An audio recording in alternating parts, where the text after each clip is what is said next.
Chapter 5 Disrupting the Peach Festival. The great sage steals elixir. With a revolt in heaven, many gods would seize that fiend. We all must tell you the great sage, after all, was a monkey monster. In truth, he had no knowledge of his title or rank, nor did he care for the size of his salary. He did nothing to place his name on the register. At his official residence, he cared for the night and day which attending officials in 2 departments. His sole concern was to eat 3 meals a day and sleep soundly at the night. Having neither duties nor worries, he was free and content to tour around the mansions and meet friends, to make new acquaintances, to form new alliances at his leisure. When he met the 3 pure ones, he addressed them as Your Reverence, and he ran through the 3 thresholds, which would say Your Majesty, and for the 9 luminaries, generals, and 5 quarters, and 28 constellations, and the 4 Derivatives, and the 12 honorary branches, the 5 elders of the 5 regions, the star spirits of the entire heaven, and numerous gods in the Milky Way. He called all of brother and treated them like fraternal manner. Today he toured the east, and tomorrow he wandered west. Going and coming on the clouds, he had no specific itinerary.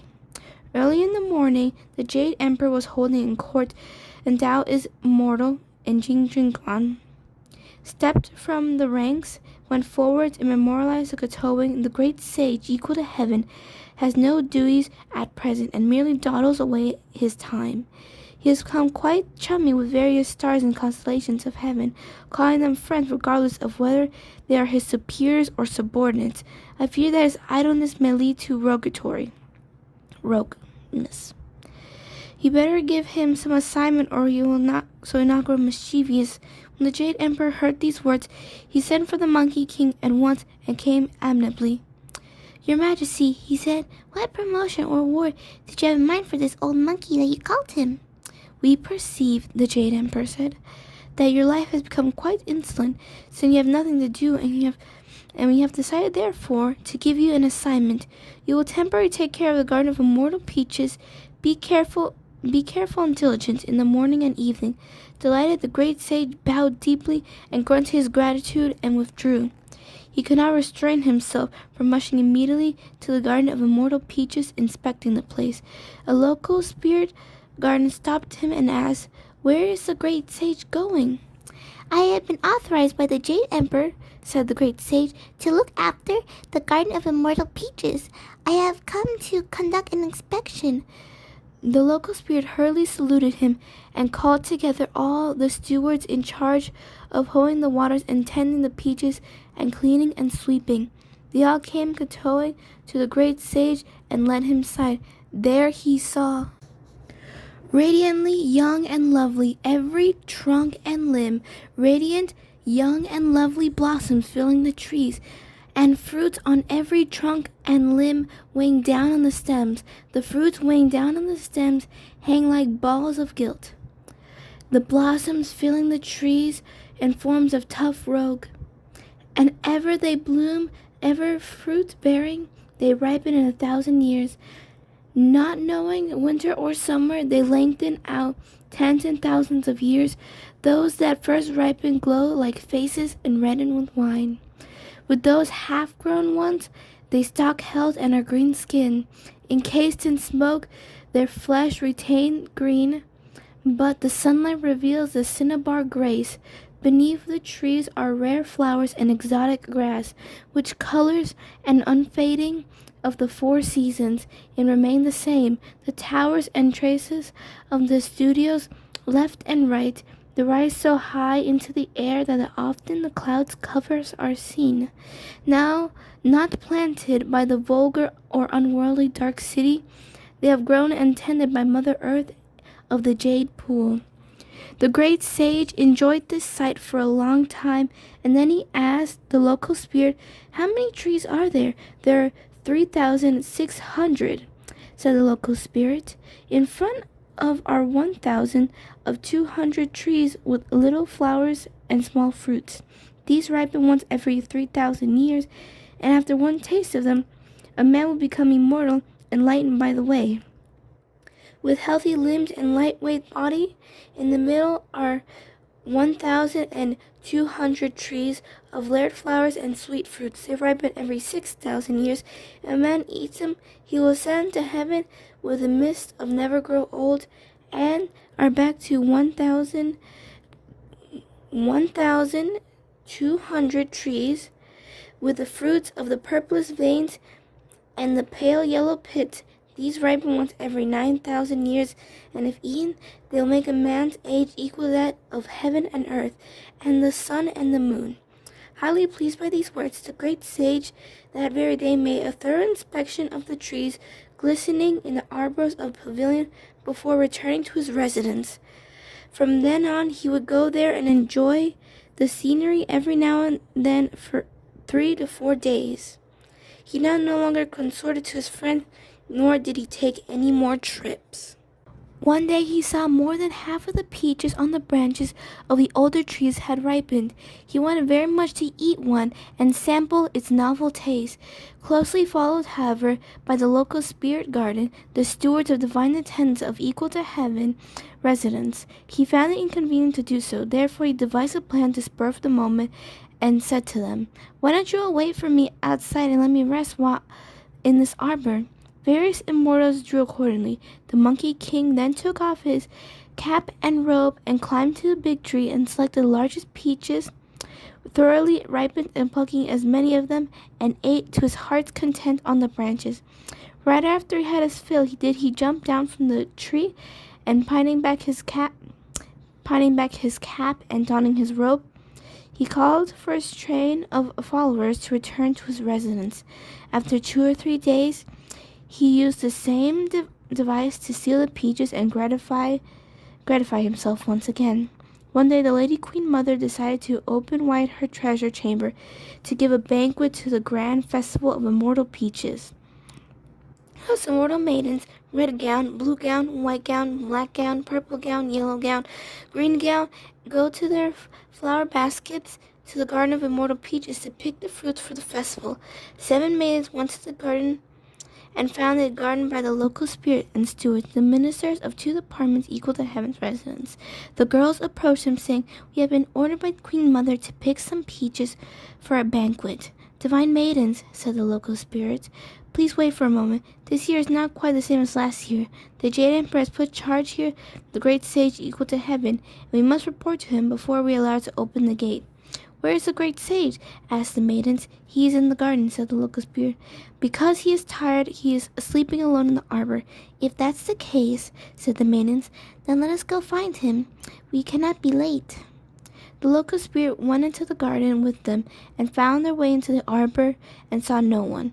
Only the cap and robe were left in the arbor, but there was no person to be seen. The great sage, you see, had played for a while and eaten a number of peaches. He had changed himself into a figure of 2 inches high, and perching upon a large branch tree, had fallen asleep under the cover of thick leaves. "Since we came by pure decree," the 7 gallant immortal maidens, "how can we return empty-handed? Even though we cannot locate the great sage, one of the divine officials said from the side, since the vice maidens have come by decree, then we should wait no longer. Our great sage has a habit of wandering off somewhere. He must have left the garden to meet his friends. Go pick your peaches now. We shall report this matter for you." The immortal maidens followed his suggestion and went to the grove to pick their peaches. They gathered 2 basketfuls from the trees in front, filled 3 more baskets from the trees in the middle, and they went to the trees in the back of the grove and found that the flowers were sparse and fruits scanty. Only a few peaches with hairy stems and green skins were left. For the fact that the Monkey King had eaten all the ripe ones, looking this way and that, the 7 immortal maidens found on the branch point in the southern one single peach, half white and half red.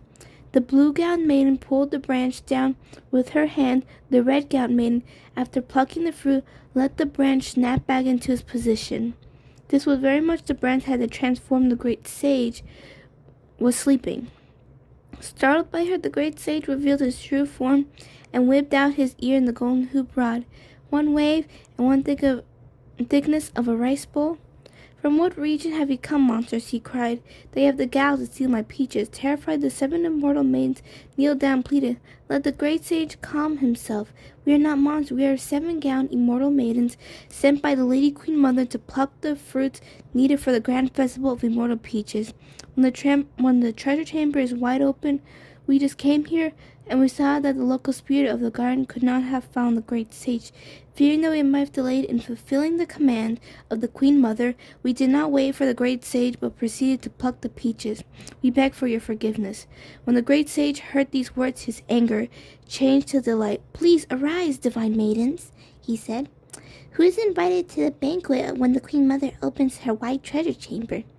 "The last festival has its own set of rules," said the immortal maidens, "and those who were visited there, the Buddha, the Buddhistas, the holy monks, the autocrats, the Western Heaven, the Kunyani of the Southern Pole, and the Holy Emperor of the Great Mercy of the East, the immortals of 10 continents, and 3 horns from the Imperial Center. These were elders from the 5 quarter ones. In addition, there were star spirits of 5 poles and 3 purest from the upper 8 caves. From the middle and 8 caves were the Jade Emperor, 9 heroes, immortals from the sea mountains, and from the lower 8 caves there were Pope of Darkness and terrestrial immortals of the gods of divas, both great and small, of every palace mansion will be attending this happy festival of immortal peaches. Am I invited?" said the great sage, laughing. "We haven't heard of your name mentioned," said the immortal maidens. "I am the great sage, equal to heaven," said the great sage. "Why shouldn't I, the old monkey, be an honored guest of the party?" "Well, we are told that the rule for the last festival," said the immortal maids, "but we do not know what will happen this time." "You are right," said the great sage. "I do not blame you. I'll just stand here and let this old monkey go and do a little detection to find out whether he's invited or not." "Dear great sage," he made a magic sign to recite a spell, saying various immortal maidens, "Stay, stay, stay." This was the magic of the immortalization, the effect of which was the 7-gowned immortal maidens stood wide-eyed and transfixed beneath the tree peaches. Leaping out of the garden, the great sage mounted on his halo cloud and headed straight to the jasper pool. In his journey he saw over there a star full of holy mist and sparkling light, and 5 colored clouds passing ceaselessly. The cries of white cranes pierced the night-filled haven. The purple fungi bloomed throughout thousands of leaves. Right in the midst of the immortal appeared, with a natural fair face and manner distinct. His spirit glowed like a dancing rainbow. A list of no birth or death hung at him from his waist. His name, Great Immortal of Naked Feet. Attending the Peaches Feast, he lengthened his age. That great immortal of the naked feet ran into the great sage, who had his head bowed, devising a plan to deceive the real immortal. Since he wanted to go in secret to the festival, he asked, "Where is the venerable wisdom going?" The great immortal said, "One kind invitation of the Queen Mother. I'm going to a happy festival of immortal peaches." "The venerable wisdom has yet to learn of what I'm about to say." The great sage, "Because I am at full speed on my cloud somersault, the Jade Emperor has sent this old monkey, all 5 throughout fairs, to invite people to go to the first Hall of Light for a rehearsal of the ceremonies before attending the banquet." Being sincere and an honest man, of the great immortal took the lie for a truth, though he protested, "In the years we rehearsed right in the jasper pool and expressed our gratitude there. Why do we have to go to the Hall of Perfect Light for rehearsal this time before attending the banquet? Nonsense." He has no choice but to change the direction of his hallowed cloud and go straight to the hall. Treading to the cloud, the great sage recited a spell that shake his body and change him to the form of the great immortal of the naked feet. Did he not take him very long before he reached the treasure chamber? He stopped his cloud, walked up, and softly inside. There he found swirling wave of ambrosial fragrance, the dense layers of holy mist, a jade terrace decked with ornaments, a chamber filled with life force, ethereal shapes of the phoenix soaring and arcing rising, and indulgent forms of gold blossoms with stems of jade. Set upon there were screens of 9 phoenixes in the twilight, a beacon mount of 8 treasures and purple mist, a table laid of 5 colored gold, and a green jade pot of 1,000 flowers. The tables were dragon livers and phoenix marrow, the bear's paws and lips of apes. Most tempting of was every one of 100 delicacies, the most succulent hue of every kind of fruit and food. Everything was laid out in orderly fashion, but no deity had yet arrived for the feast. The great sage could not make an end of staring at the scene, since he suddenly felt overpowering aroma of wine. Turning his head, he saw the long corridor to the right, several wine-making divine officials and grand mashing stewards. They were giving directions to a few Taoists charging and carrying the water, and the boys who took care of the fire in washing out barrels and scrubbing the jugs. For they had already finished making their wine, rich and mellow, the juices of jade. The great sage could not prevent the saliva from dripping out of the corners of his mouth. He wanted to have a taste at once, except that the people were all standing there. Therefore he resorted to magic, plucking a few of his hairs to them and into his mouth, chewing them to pieces before spitting them out. He recited the spell and cried, "Change!" They all changed into many sleep-inducing insects, which landed on the people's faces. Looking at them, how their heads grow weak and their heads droop, their eyelids sink down. They dropped their activities and fell sound asleep. The great sage took some rare delicacies and choicest dainties and ran to the corridor, standing beside the jars and leaning into the barrels. He abandoned himself to drinking. After feasting for a long time, he became thoroughly drunk. And then he turned this over his mind. Bad. In little while inviting the guests to arrive, they won't be indigent of me. What will happen to me once I am caught? I better go back home and sleep it off. Dear great sage, reeling from side to side, he stumbled solely on the strength of wine, and in the moment he lost all his way. It was not equal to heaven residence he went to, but the Chumsiba Palace. In that moment he saw and realized a mistake. The Chumsiba Palace in the uppermost 33 heavens, he said. The griefless heaven, which the home of the Most High Laozi. How did I get here? No matter. I always wanted to see the old man, but I never found the opportunity. Now that it's on the way, I might as well pay him a visit. He straightened out his attire and pushed his way in. Laozi was nowhere to be seen. In fact, there was no trace of anyone. Fact of the matter, that Laozi had accompanied by the aged Buddha Dhammakara, giving a lecture on the tall, three-storied Red Mount Elixir platform. The various divine youths, commanders, officials were all attending the lecture, and both sides of the platform, searching all grounds for the great sage, and all the way to the alchemical room. He found no one and saw fire burning in the oven, and beside the hearth around there were five gourds, which finished the elixir stored. This thing is the greatest treasures of immortals, said the sage happily, since the old monkey understood that the way comprehend the mystery of internal identity. With the external I also want to pursue some gold elixir in my own benefit for the people while I'm busy at their other times. Even to think about going home to enjoy myself with good fortune has met me at the door today and presented me with this. As long as Laozi is not around, I'll take a few tables and try the taste of something new. He poured out the contents of the gourds and ate them like fried beans. In that moment, the effect of elixirs has dissipated that of the wine, and he again thought to himself, Bad, I have brought myself calamity, and greater than heaven. If the Jade Emperor has a knowledge of this, it will be difficult to preserve my life. Go. I'll go back to the region below to be king. He ran out of the Chuzi Palace and avoided the former way by the left-west heaven gate, making himself invisible by the magic of body concealment. Lowering the direction of his cloud, he returned to Flower Fruit Mountain. There he was greeted by flashing banners and shining spears. The four mighty commanders and monster kings of the 72 kings gathering in military exercise. "Little ones," the great sage called out loudly, "I have returned." The monsters dropped their weapons and knelt down. "Great sage, Laxi of mine, you have left us for so long, and didn't even want us once to see how we were doing." "It's not that long," said the great sage. "It's not that long." They all walked and talked and went deep inside the cave's dwelling.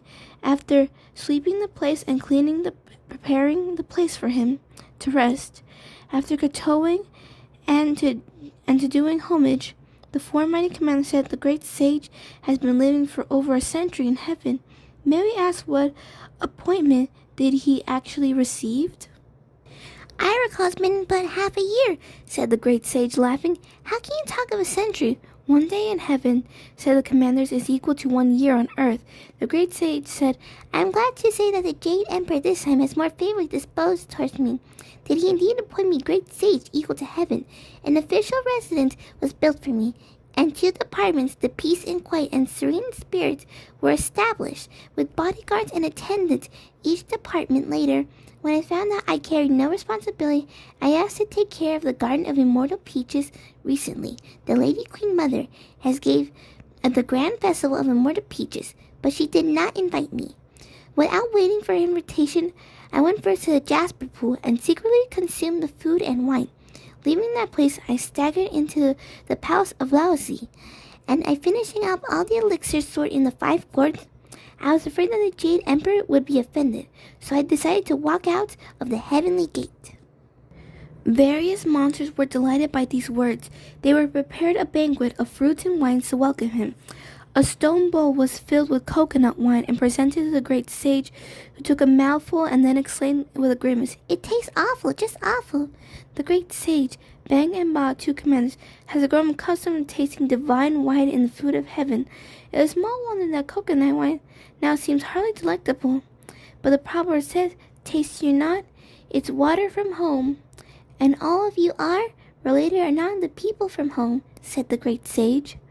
"When I was enjoying myself this morning at the Jasper Pool, I saw many jars and jugs in the corridors filled with juices of jade, which you have never savored. But let me go back and steal a few bottles to bring down here. Drink half a cup, and each one of you will live long without growing old." Various monkeys could not contain their delight. The great sage immediately left the cave, and with one somersault, went directly back to the Festival of Immortal Peaches, again using the magic of a body concealment. He entered the doorway of the palace of the Jasper Pool. He saw the winemakers, grain mashers, and water carriers, and the fire tenders were still asleep and snoring.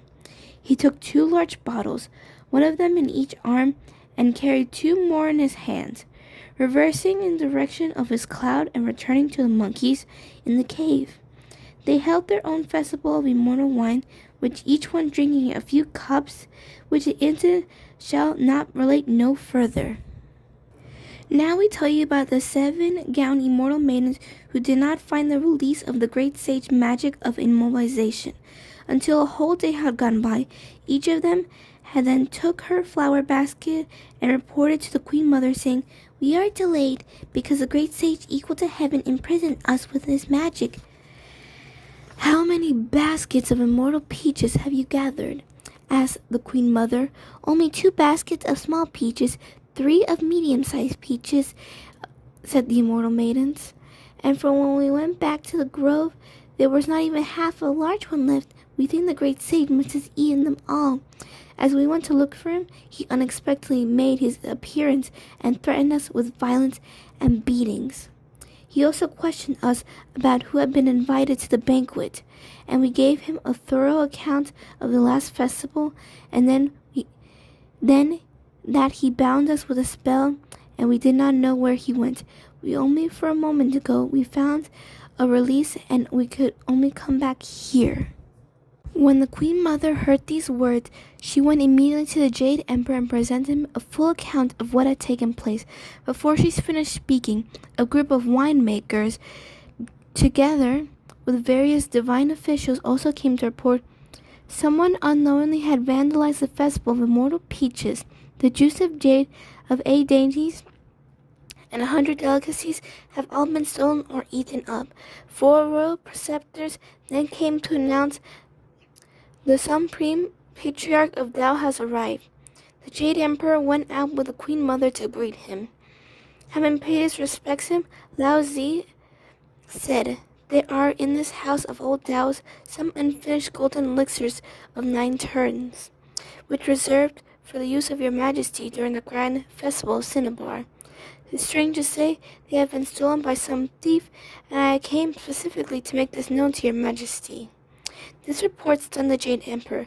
Presently, the officials equal to heaven residents have came to announce Katoing, the great sage Sun Khan has been discharging his duties as of late. He went out yesterday and still has not returned. Moreover, we do not know where he went. These words gave the Jade Emperor anxiety. Next came the great immortal of naked feet, who presented himself yesterday in response to the Queen Mother's invitation. Your subject was on his way to the festival when he met by chance the great sage equal to heaven. He said that the subject of your majesty has ordered him to send your subject first to the hall of perfect light for rehearsal ceremonies before attending the banquet. Your subject followed his directions duly and went to hall. I did not see the dragon chariot and the phoenix carriage of your majesty, therefore I hastened to come to you. I said, come here and wait upon you. More astounded than ever, the Jade Emperor said, "This fellow has falsified imperial decrees and deceived my worthy ministers. Let this divine minister of detection quickly locate his whereabouts." The minister received his orders and left the palace to make a thorough investigation. After obtaining all the details, he returned to presently report, "The person who has profoundly disturbed heaven is none other than the great sage equal to heaven." He said he gave a repeated account of all the previous incidents of the Jade Emperor was furious. He once commanded the 4 great Theravadas to assist Theravada Li and Prince Nata. Together, they called up 28 constellations and 9 luminaries and 12 honorary branches, the fearless guards of 5 quarters, the 4 temporal guardians, and the stars of the east and the west, the gods of the north and the south, deities of 5 mountains and 4 rivers, the star spirits, and the entire heaven, and hundreds and thousands of celestial soldiers. They were ordered up to set up 18 sets of cosmic nets to journey to the whole region below, to encircle the completely flower fruit mountain, to capture the rogue and bring him to justice. All the deities immediately alerted their troops to depart for the heavenly palace.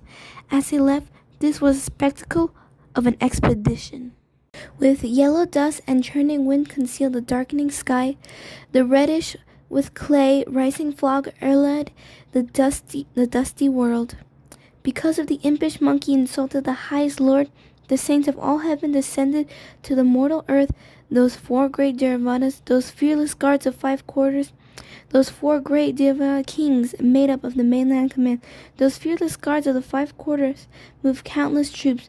Li, pagoda bearer, gave orders from the army centers, with the fierce Nata as a captain of the onward forces, and the star of Radhu at the forefront made all roll call. The star of Ketu, noble and tall, brought up the rear. Soma, the moon, displayed a spirit most eager. Aditya, the sun, was all shining and radiant. The heroes of special talents and stars of the 5 phases, the 9 luminaries, most relished in a good battle, the honorary branches of Zi, Wu, Mao, and Yao. They were all celestial guardians of the titanic strength. To the east and the west, 5 plagues and 5 mountains. To the left and the right, 6 gods of darkness and 6 gods of light. Above and below, dragon gods of 4 rivers, the highest mountain of 28 constellations, Citra, Savi, Viskata, Nurhada, and they were all captains, Nirvada, Asidu, Paragati, and Kirikata knew combat well. Nirvada, Aslada, Abhihati, Saravana, Saravisa, Prudavada, Prospata, and Uttara and Prospada Rodahidi, Mukani, Purvada, Aslaha, everyone was able to star. Purvada, Tisvada, Aslahada, Meghaga, Purvada, Palagani, Uttara, Palaganaguni, and Asta all brandished their swords and spears to show their power. Stopping at the clouds and lowering the mist, they came to the mortal world and pitched their tent before the mountain of flower and fruit. The poem says, Heaven-born monkey king who changed a lot steals wines and elixir and joy in his mountain lair, since he spoiled in a feast of immortal peaches 100,000 heavenly troops spread upon the net of God. Tiruvadali now gave the order of the celestial soldiers to pitch their tents in a cordon drawn tightly around the flower fruit mountain, that not even water could escape. Moreover, 18 sets of cosmic nets were spread out above and below the region, and the eight luminaries were all ordered to go to battle. They led their troops and advanced to the cave, in front of them which they found troops of monkeys, both great and small, prancing playfully. Little monsters over there, cried the star spirits in sovereign voice. Where is your great sage? We are heavenly deities sent here from the region above to subdue your rebellious great sage. Tell him to come here quickly and surrender. If he but utters a half no, all of you will be executed. Hastily the little monsters reported inside. Great sage, disaster, disaster! Outside there are 9 savage deities who claim they were sent from the above to subdue the great sage. The great sage was sharing the heavenly wine with 4 mighty commanders and the monster kings of 72 caves. Hearing this mountain, he said in the most nonchalant manner, If you have wine today, get drunk today. Mind not the troubles in front of your door. Scarcely he uttered this proverb, then another group of imps came, leaping and said, Those 9 savage gods are trying to provoke battle with foul words and nasty language. Don't listen to them, said the great sage, laughing. Let us speak of today's pleasure in poetry and wine, and cease asking what we may achieve in glory or fame. Hardly he had finished speaking until another flock of imps arrived to report. Father! Those 9 savage gods have broken down the door and are about to fight their way in. Those reckless and witless gods, said the sage angrily. They really have no manners. I was not about to quarrel with them. Why are they so abusing me to my face? He came and ordered the one-horned demon king and led the monster kings to 72 caves to battle, adding that the old monkey and the 4 mighty commanders would follow in the rear. And the demon king swiftly led his troops of ogres to go to fight, but they were ambushed by the 9 luminaries and pinned down right at the head of the iron sheet bridge. At the height of the melee, the great sage arrived. Make way, he yelled, whipping out his iron rod, and he waved it as thick as a rice bowl. It was about 12 feet long. The great sage plunged into battle, and none of the 9 luminaries dared oppose him. In the moment, they were all beaten back and regrouped themselves again in battle formation. The 9 luminaries stood still, and then, you scentless bound horse plague, you were guilty of the 10 evils, yet you stole peaches and then wine, utterly disrupting the grand festival of immortal peaches.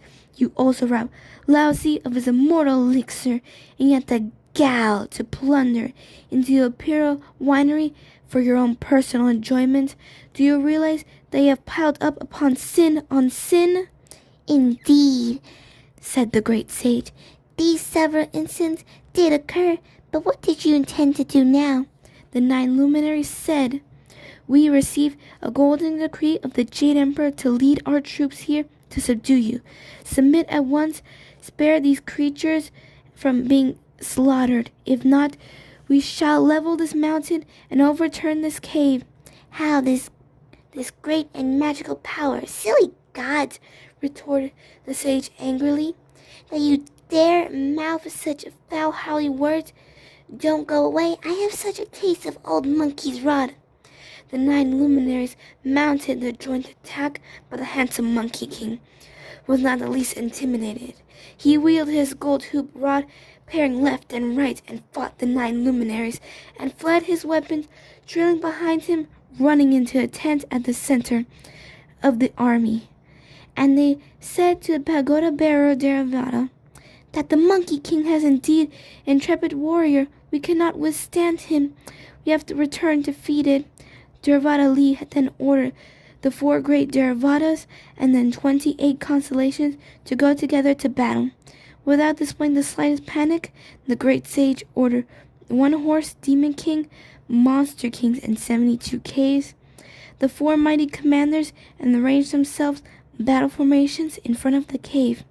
Look at all this battle, truly terrifying, with the cold surging winds, the dark dreadful fog on one side, the colorful banners fluttered. On the other, lanterns and halberds glimmered. They were row upon row of shining helmets, and coat upon coat of gleaming armor. Row upon row of helmets shining in the sunlight resembled silver bells. Those who chimed echoed in the sky. Coats upon coats of gleaming armor, rising out of cliff-like in layers, seemed like the glaciers crushing in the earth. The giant scimitars flew flashing and like lightning. The mulberry white spears could pierce through even the mist and cloud. Crossed like halberds and tiger-like lashes, they were arranged like thick rows of hemp. The green swords of bronze, the 4-sided shovels, crowded together like trees in dense forests, curved bows, crossbows, shot arrows, and eagle plumes, short staff, snail-like lances, and all could kill or maim. In the complement, the rod which the great sage owned kept tossing and turning in battle with the gods. They fought until the air was rid of birds flying by. They fought until the wolves and tigers were driving within the mount, and then the planet was darkened by hurling rocks and stones. Then the cosmos bedrimmed by flying dust and dirt. The clamor and clangor disturbed heaven and earth. The scram and scuffle alarmed both demons and gods. Beginning with the battle formation at dawn, they fought until the sun sank down behind the western hills. The 1-horned Demon King and the Monster Kings of 72 caves were all taken captive by the forces of heaven. Those who escaped were the 4 mighty commanders and the troops of monkeys, who hid themselves deep inside a water-curtain cave. With a single rod, the great sage withstood mid-air of the 4 great Theravada Li, the pagoda bearer, the Prince Naja, and battled with them for a long time. He saw the evening was approaching. The great sage plucked a handful of hairs and threw them into his mouth, and chewed them into pieces and spat them out, crying, "Change!" They changed once into many thousands of great sages, each employing a golden hoop rod. They beat back Prince Naja and defeated the 5 Theravadas. In triumph, the great sage collected back his hairs and hurried back to his cave. As soon as the head of the sheet of the iron bridge, he was met by the 4 mighty commanders, leading the rest of the monkeys as they kowtowed and received him. Cried 3 times, sobbing out loud. They all laughed, and 3 times hee-hoing. The great sage said, "Why do you all laugh and cry when you see me?" "When we fought with the Deva Kings this morning," said the 4 mighty commanders, "the Monster Kings of the 72 caves and the 1-horned teams were all taken captive by the gods. We were the only one to manage to escape alive. That is, we cried until we see the great sage has returned unharmed and triumphant. So we all laugh as well. Victory and defeat," said the great sage, "are a common experience of a soldier. An ancient proverb says, you may kill tens of thousands of your enemies, but you will lose 3,000 of your allies. Moreover, those chieftains who have been captured by the tigers and leopards and wolves and insects, badgers and foxes and the like, not a single member of our own kind has been hurt. Why should we be disconsolate? Although Our adversaries have been beaten back by my magic of the body division. We are still encamped at the foot of our mountain. Let us be the most vigilant. Therefore, in our defense, we have a good meal, rest well, and conserve our energy. When the morning comes, watch me perform great magic to capture these generals from heaven, so that our comrades can be avenged. The four mighty commanders drank a few bottles of coconut wine, and with the host monkeys, they went to sleep peacefully.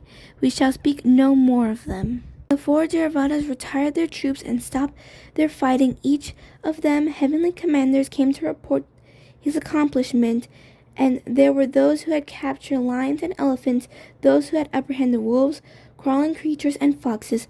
Not a single monkey monster, however, had been seized. The camp was then secured. A great tent was pitched. Those commanders with meritorious service were rewarded. Those soldiers in charge of cosmic nets were ordered to carry bells that were given passwords. They encircled the flower fruit mountain to await the great battle of the next day. Each soldier everywhere diligently kept his watch, so this situation was a fiendish monkey riot throughout heaven and earth. But the nets spread open, ready night and day. We do not know what took place after the next morning. Let's listen to the explanation in the next chapter.